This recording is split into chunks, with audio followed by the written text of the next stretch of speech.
Hey everyone, thanks for stopping back. This is the third part in our series on sensory regulation in the context of relationship. I'm Jen, this is Jenna. Today we're going to talk about trauma.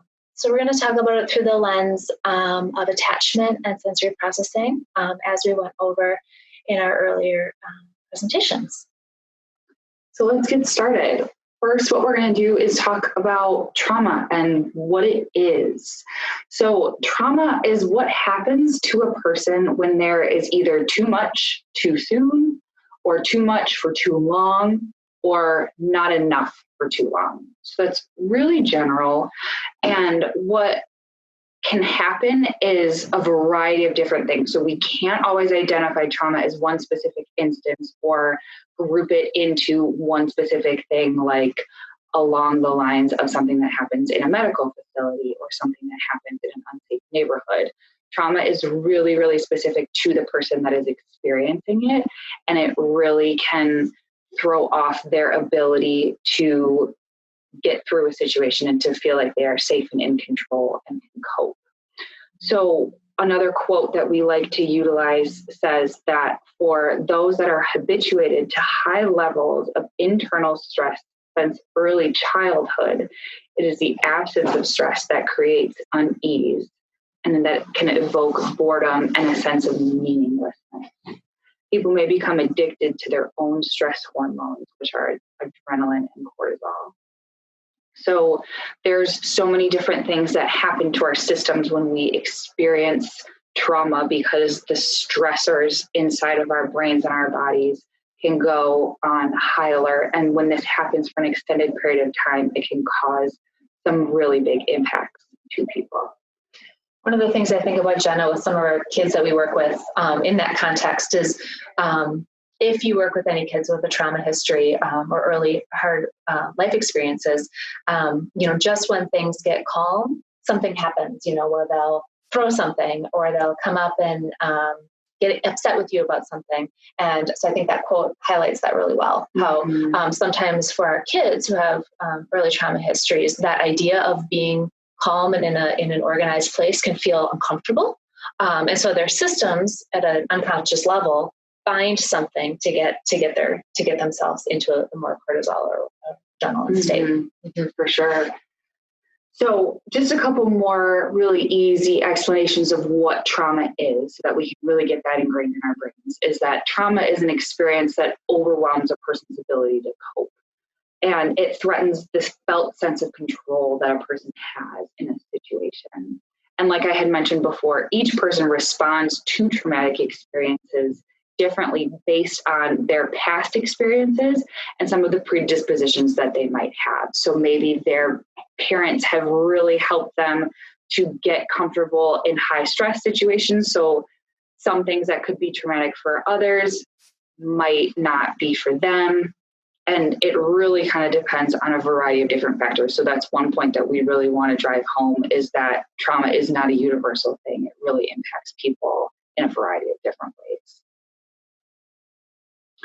So one of the big connections between trauma and relationships has to do with attachment. So if you guys had watched our previous videos, you'll know a little bit more about attachment styles and how that impacts relationships between parents and caregivers and their children. So a really, really good point to know is that trauma can impact the connectedness that we feel in relationships. So if a person has experienced a trauma or continues to experience trauma along a long-term period, trauma will end up moving people away from connection, because our brains are so wired on just keeping ourselves safe and protected. So we're going to only be thinking about ourselves and not about relationships with other people. So especially with children who have experienced complex developmental trauma, so this is something that they've grown up with essentially, they are exposed to these recurring chronic stressors, and that will continuously activate parts of their brain that are focusing only on their survival. So just like how Jen had mentioned before, they're in this constant state of trying to survive, and their brains get wired in a way where when they actually are safe, that feels to them like it's unsafe because those constant neurotransmitters and chemicals in their brains aren't always activated. So it can be really, really disorienting. And so for our audience here who are adoptive parents, especially adoptive parents out of foster care or children later in life, this is why parenting some of our adopted kids are so hard, because our job is to connect with our kids. Our kids' job might be to protect themselves. And so we get this push-pull that happens with parenting, because of early trauma and because of attachment systems, where kids are actively trying to protect themselves from the very person who's trying to help them. Exactly. So that can be a really, really big barrier to break through, because it's going to take so much work to help a child recognize that there is somebody else that can keep them safe besides their own person. So when children experience this continuous trauma and how all these stressors going on, their brains develop patterns of responses to help them cope and manage with these continuous stressors. And that can stay with them even though a trauma has stopped or their experiences have changed. Say if they're moved into an adoptive family, that's a safer environment for them. So when these patterns are present, they create a system of meaning making for these kids. So the kids are trying to understand how they are with themselves, what happens when another person is brought into the picture, and then what that relationship and what that dyad is like between themselves and another.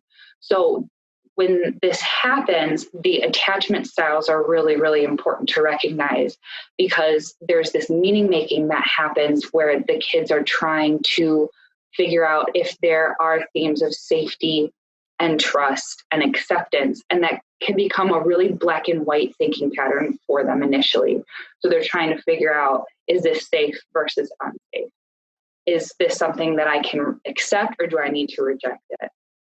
Can I trust other people to keep me safe?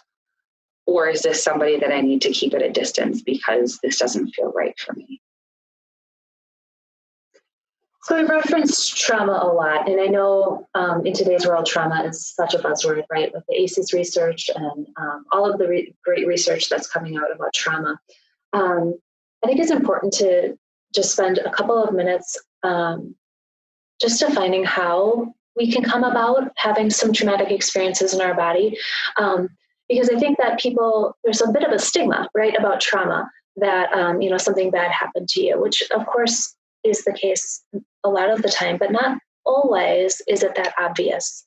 So some of the reasons that we see some signs of trauma, which creates just disrupted attachment or differences like that. We do know that babies born to mothers with a history of significant prenatal stress their systems are set to be more protective. So that would be considered a trauma in the body.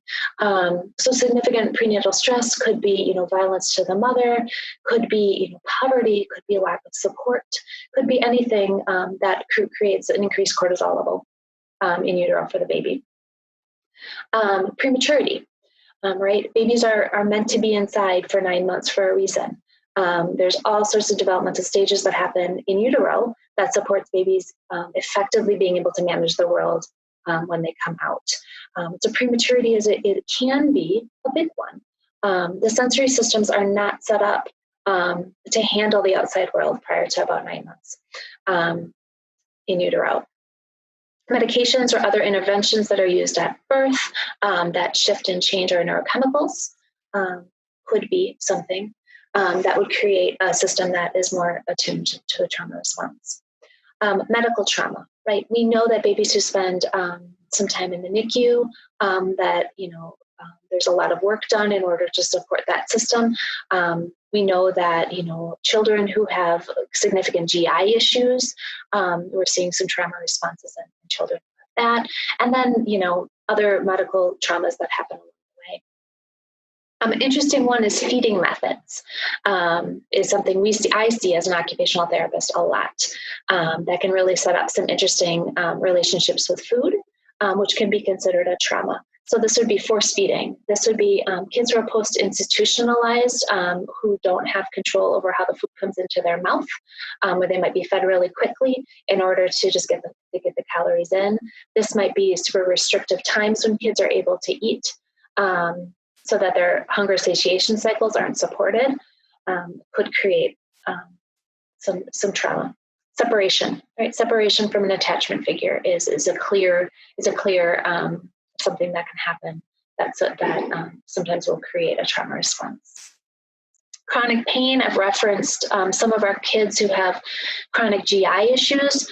Sometimes in our kids, they can't even verbalize it, but some of the chronic GI issues, lots of chronic constipation, chronic pain, we know increases some of our neurotransmitters that kick off some trauma in our brain. Obviously, death or loss of a caregiver will create an attachment break. And then neglect.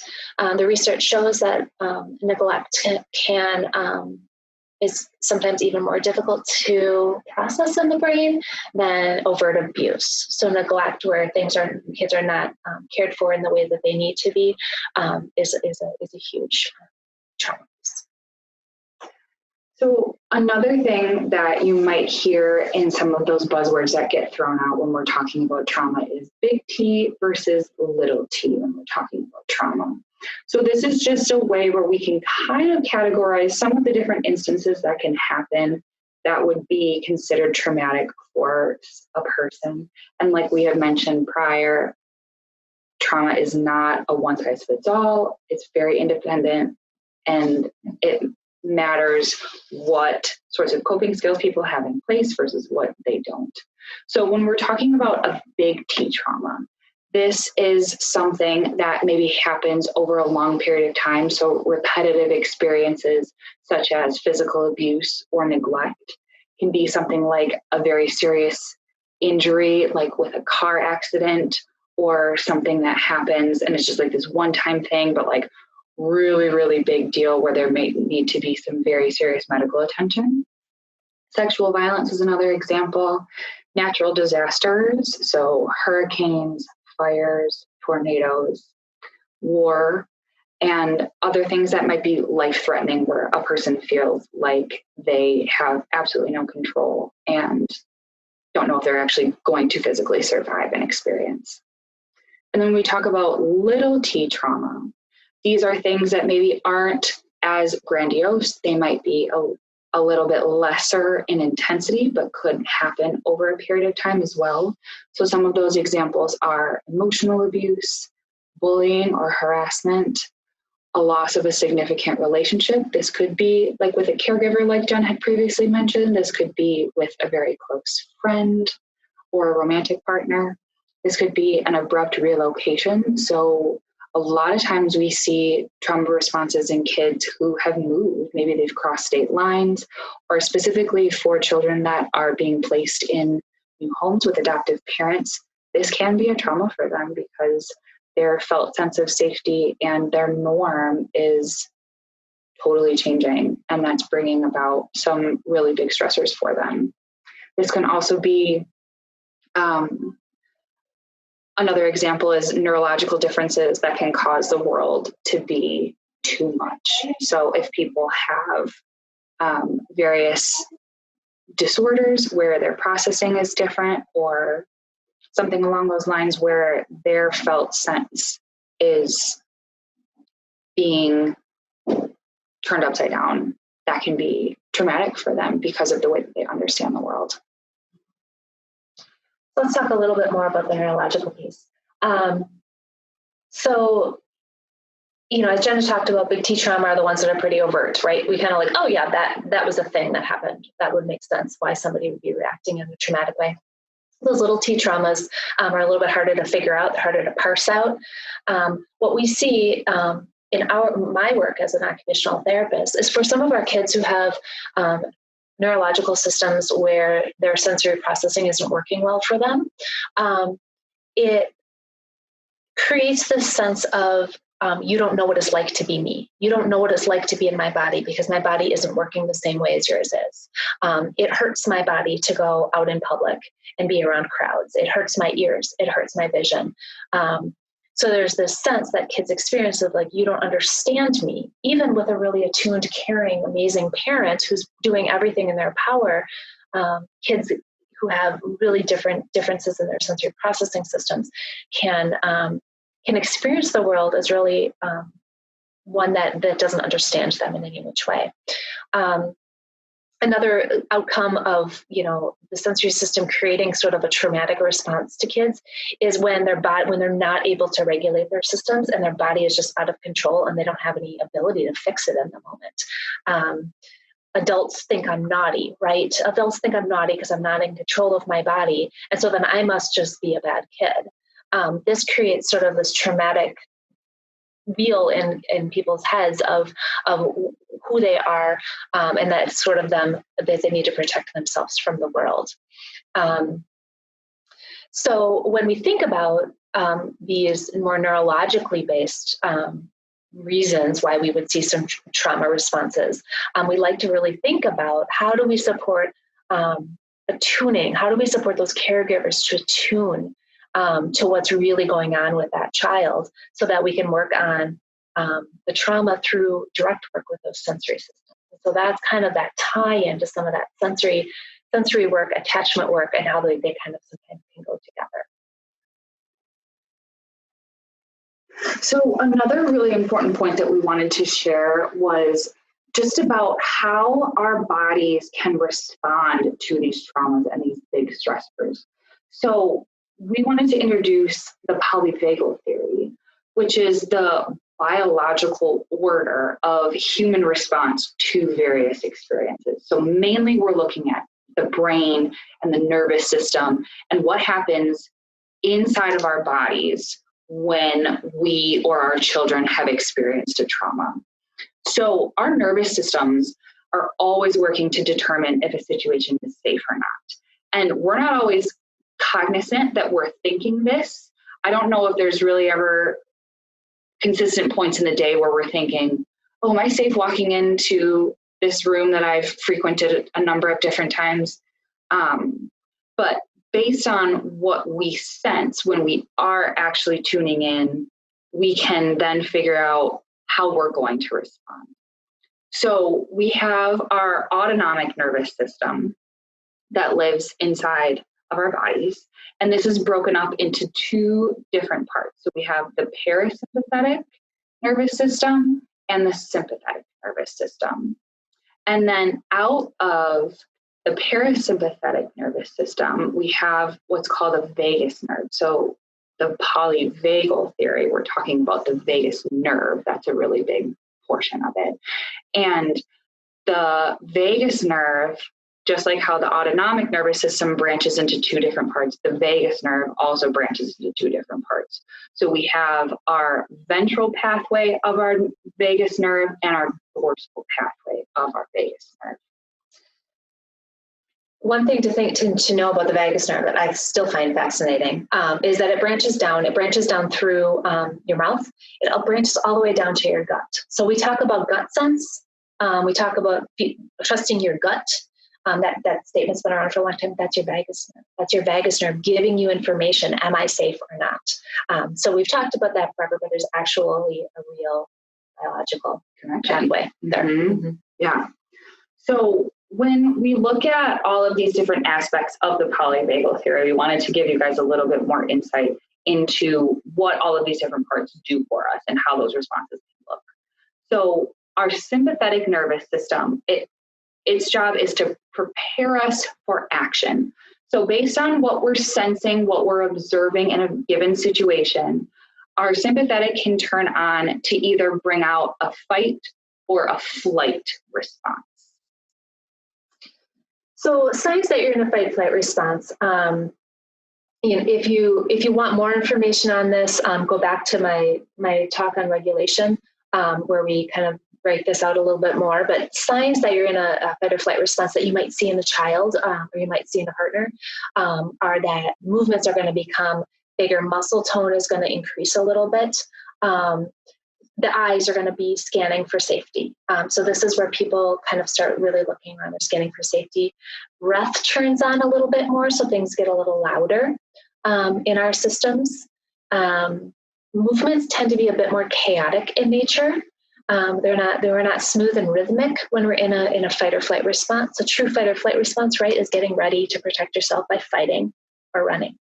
So that's kind of what that would look like in the system. So then when we look at the parasympathetic nervous system, instead of a fight or flight like the sympathetic, the parasympathetic, its main goal is to rest and conserve our energy. So in sympathetic, we've got fight or flight. In parasympathetic, we've got rest and digest. And then so if you recall, the vagus nerve branches out from our parasympathetic nervous system, so our rest and digest place. So the two different pathways that our vagus nerve can split off from is either our dorsal vagal pathway or our ventral vagal pathway. So when we're going into our dorsal vagal pathway, this is going to be a response to extreme danger, and it's going to pull our bodies into like a total collapse. So what this can look like, how you see this in animals is our classic, an animal is about to be eaten by a lion, right? They're running, and at some point you close in because you can't protect yourself anymore. So the only way to protect yourself is to close in. So this is what we actually often see in people, and we see in children and adults when they're in a dorsal vagal place, right? Often there's flexion, head is down, eyes are pulled in. Breath, if you put yourself in a flexed position, your breath turns off. You're breathing much more shallow and you're not getting diaphragmatic breath.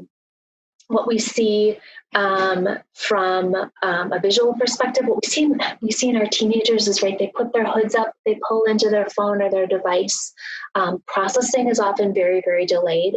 So they will hear you, but they might not process what you're saying and actually respond for double, triple the time that it would typically take for them to respond. Something that's really interesting about dorsal vagal pathway when you're really in this parasympathetic shutdown is that from a behaviors perspective in kids, it's not as intrusive to society as sympathetic, right? That fight-flight state, it's pretty known when somebody's in a fight-flight state. They might be, hurting others. They might be hurting property. When you're in a dorsal vagal shutdown state, kids are not as disruptive. However, they're also not functioning. And so it's really important to also pay attention to kids or adults who are in a dorsal vagal state. Given that, we're recording this during COVID, right? When we're all at a really, really high level of stress, how many of us are spending some of our time in that dorsal vagal shutdown state, right? We'll talk about how we move through these, but think about how that even feels in your own body and when you might move into it. So. Mm-hmm. So then the last piece is looking at what the ventral vagal pathway looks like. And this is a pathway that's going to respond to cues of safety and connectedness, and it's going to bring us into this place of awareness, and it is an arousal state, and this ventral vagal pathway is where we hope to be. This is the goal. This is where we are taking in all of our sensory cues. We're willing and able to join into relationship with others. So we have all of these different aspects of ourself, of others, of what we're sensing, and it's working together in one of the most cohesive ways to keep us safe and also do that in combination with others. So it's not only ourselves that's doing that job. So we have a graphic that outlines this really, really nicely that we wanted to show out. So one aspect of the polyvagal theory breaks down all of these different pathways into this really nice ladder. So like I had just mentioned, when we're in that ventral vagal activated state, we are feeling probably kind of like our best version of ourselves. we are safe, we are willing to be in relationship with others, and we're in a really engaged place. So like Jen had mentioned, with that dorsal vagal, which is like the complete opposite of that ventral vagal, there's all of the shutdown, total withdrawn sense of being in the world. When we're in our ventral vagal state, we are ready to go. We are engaged. So the attitude that most people present with is that we're ready to go. We can manage whatever stressors come in our way. We have really healthy coping skills that we can bring in if we need it, if there's stress that comes into our day-to-day. And we're willing and ready to do everything that we need to. So then the next step down from that ventral vagal activation is our sympathetic activation. So this is when a stressor comes in and maybe we're not quite sure the best way to tackle it. Some of our emotions are getting a little bit more heightened. We can move into some of that kind of flight and fight response. So we might be moving around a little bit more, a little bit faster, like Jen had mentioned, and some of that agitation can come out because we're not quite sure what we need to do to help us cope with whatever stress is coming through. So this is an attitude of being overwhelmed and not quite having the right means to get through what we need to. And feelings of irritation or anxiety can also come about. It's interesting as I think about the sympathetic nervous system in adults. If you've ever had the experience of knowing your child was going to come home and you didn't know what kind of state they were going to be in, or going into a social engagement, knowing that things might get rough. You know how you're kind of heightened. You're kind of like, I'm not sure what's going to happen. I'm ready to respond with words or actions. That's a typical and appropriate move into a sympathetic activation. Mm-hmm. That preparedness for sure. So then the very bottom of our ladder is where the dorsal vagal activation comes into play. So this is where we as adults or our children may present as numb, collapsed, totally shut down. There is this sense of, I cannot do this, and I am the only person in this experience. And if I don't have the tools to move me through this stressor or help me to cope with this stressor, there's nothing. It's a lot of despair and just total shutdown. And really our job when we're functioning well is to be able to move through these, right? We are all going to go down to dorsal vagal periodically. This is not to say that you should never be there. There are appropriate and reasonable times to be in dorsal vagal. A loved one dies, you're going to go into dorsal vagal. Mm-hmm. Our job as functioning regulatory beings who have managed our sensory systems and our attachments and our trauma is to be able to actively move between these and have tools to move between them. And so that's why it's important to understand all three. Mm-hmm. And just like Jen mentioned, this can happen. We can move up and down the ladder with different events that happen throughout our weeks and our months, but we can also move up and down the ladder at a number of different times each day. So we want for you as listeners and as viewers to take a minute to reflect for yourself and identify what would be something that would cause you and your child to move from that ventral vagal activation to that kind of mid layer of that sympathetic activation where some of that preparedness gets ready. You're maybe thinking that you need to get ready for a fight or a flight in some sort of a way. So see if you can come up with an idea there. And then do that same reflection for what has been or what could be something that would bring you down to the very bottom of that ladder into the dorsal vagal activation. So that shutdown, total withdrawn. And this isn't something to shame you for or to say that you're doing this wrong. The biggest piece is so that you have more awareness of your own states and what can bring you into different points of the ladder and how you respond to various stressors or trauma of your own that you've experienced. because we want you to have that awareness for yourself. And we also want you to have that awareness for what can happen for your children, because it's so important to know what those things are so that you can be more prepared, and so you can utilize some strategies to help support and get through some of those more challenging aspects. And so just to sum it up one more time when we're wrapping up some of our discussion on the polyvagal theory, the goal is for caregivers, parents, and their children to be together in a ventral vagal state as often as we can. And this is going to support security and safety specifically for your child, but also for you as caregivers or parents. So as we finish up our trauma talk, we're starting to allude to strategies, right? So there will be coming 1 or 2 or possibly 3 videos on strategies, because we know that parents are asking us, what can I do? How can I change what I'm doing? How can I support my child? One of the things we wanted to also leave you with, as we start sort of alluding to some of the self-awareness that's needed in order to implement strategies, is a concept called the Triune Brain. So we bring this up because it's really helpful to know how our brains are processing as we're trying to move ourselves and our kids through these different regulatory states. Basically, I'm going to pull up a slide here. Okay, so here is the picture of the Triune Brain, the 3-part brain.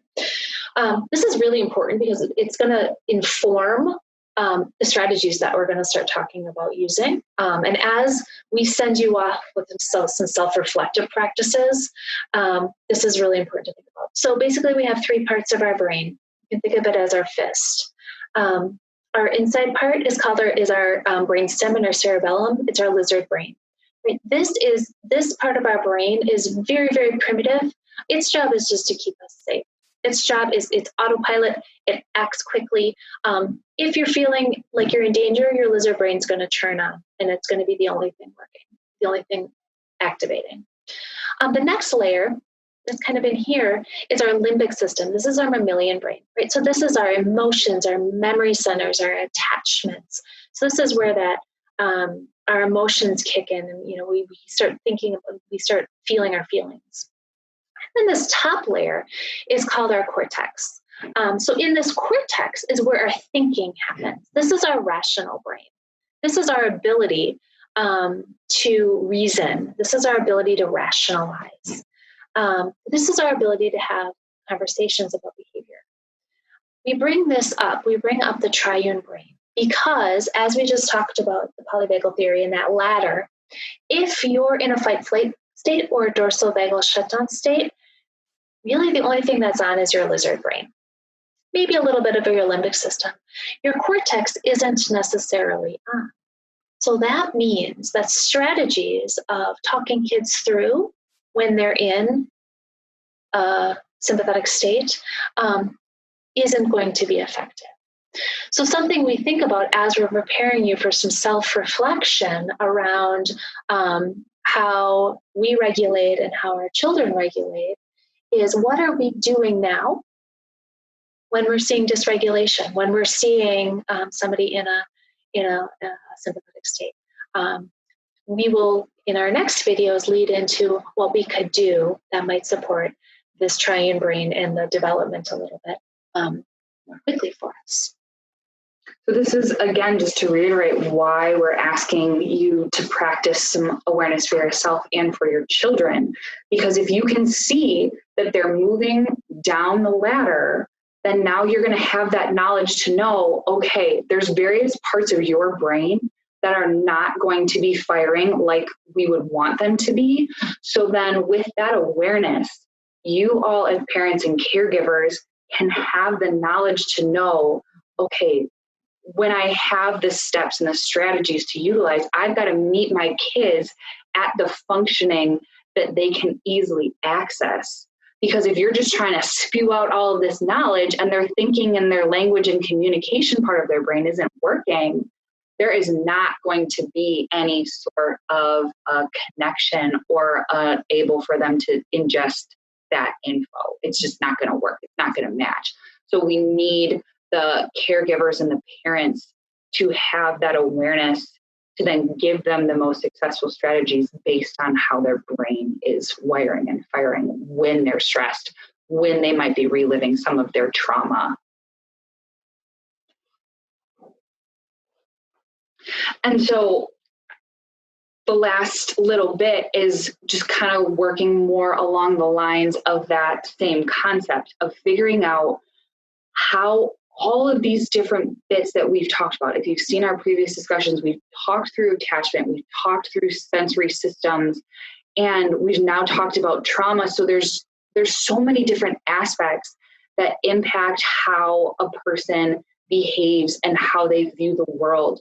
So we've got their body and their own sensory system, their felt sense. And that can be so different based on a variety of different things. We've also got their relationships and their attachment styles with various caregivers, because we can't do all of these things on our own. We can't stay regulated. We can't stay safe and be effective and maintain all of those strategies if we're on our own, if we're on our own island. It's not going to work. We need to have relationships. We need to be able to rely on others in sometimes to help support us through things. And then we've also got the environment piece. We've looked today at what sorts of things can be traumatic for children as well as adults, and how their past experiences and where they're at now also play into how they are able to be in the world and what sorts of things might be triggering them and setting them off or continuing to bring out some of those stressors, some of those really, really activated states in their lives. So we wanted to bring all of those different concepts to you so that you can have an idea of how they start to play into each other, and then also to realize that they're all so interconnected. The beautiful thing is the reason we start with education is because these are also our tools. These are our tools of how we're going to support our kids and ourselves through learning how to regulate, and especially learning how to regulate through trauma. Is we can now use these as tools. We can use a relationship as a tool. We can use our body, our felt sense, our sensory systems as a tool, and we can use our environment as a tool to shift and change how we're reacting to our world. So what we want to do is we want to send you home with a little bit of understanding. When we're so lucky to get this presentation in person, I send people home for about a week, and I have people write this down for about a week. The feedback we get is it takes about a week to sort of think it through in your brain. So if you're so inclined to take the time to do that, we are, as parents or as caregivers or as therapists, we are a source of sensation. We are a source of input to a child we're working with. So the first thing we need to think about is what we bring to the table. We need to think about ourselves. So often in treatment, we're thinking about the child, or we're thinking about the person we're treating, and we're trying to do this. I hope if these videos have done anything, is this help us realize how important we are to what we're supporting with the child. So we need utter awareness. We need utter awareness of ourselves, of our own sensory systems. We need utter awareness of our own regulatory capacity. So how we move up and down that polyvagal ladder. We need awareness of our own attachment styles, right? What do we do when we're stressed? How do we go towards a relationship or away from a relationship? By having this awareness, I'm going to give you a little treat for the strategies. We can use ourselves and changing ourselves to change our kids and to support our kids. We talked about body scans back in the sensory processing presentation. I'm going to have you do that again from a couple of different perspectives. And so when we're talking about a body scan, what we're talking about is really draw an outline of the body. Take a picture of the body, draw a gingerbread man, get a concept of what the body looks like. What we really want to think about is, given a certain circumstance, I will give the circumstance I will give is that, a positive one is that I went for a run on a beautiful morning. I could do a body scan of that. Where did I have sensation and how did that feel in my body, right? I felt the blood pumping in my chest and that felt good to me. I might have a back that's sore. What was I thinking about? I was thinking about the trees and the beautiful environment. Was I thinking about, the day to come? How alert was I to my environment? These are all things that you can put on a body scan so you can really understand how your body is reacting in any given circumstance. Another good time to have a body scan is after a hard interaction with your child. What's happening for you? Are you anticipating? Is your chest getting tight? Is your stomach, starting to have butterflies in it? Are your fists clenched? What's happening for you when you're in that interaction? What we find is that as we start having parents practice body scans, they become really good at being able to understand inherently and quickly what they're going through so that they can change what they need to do for their child.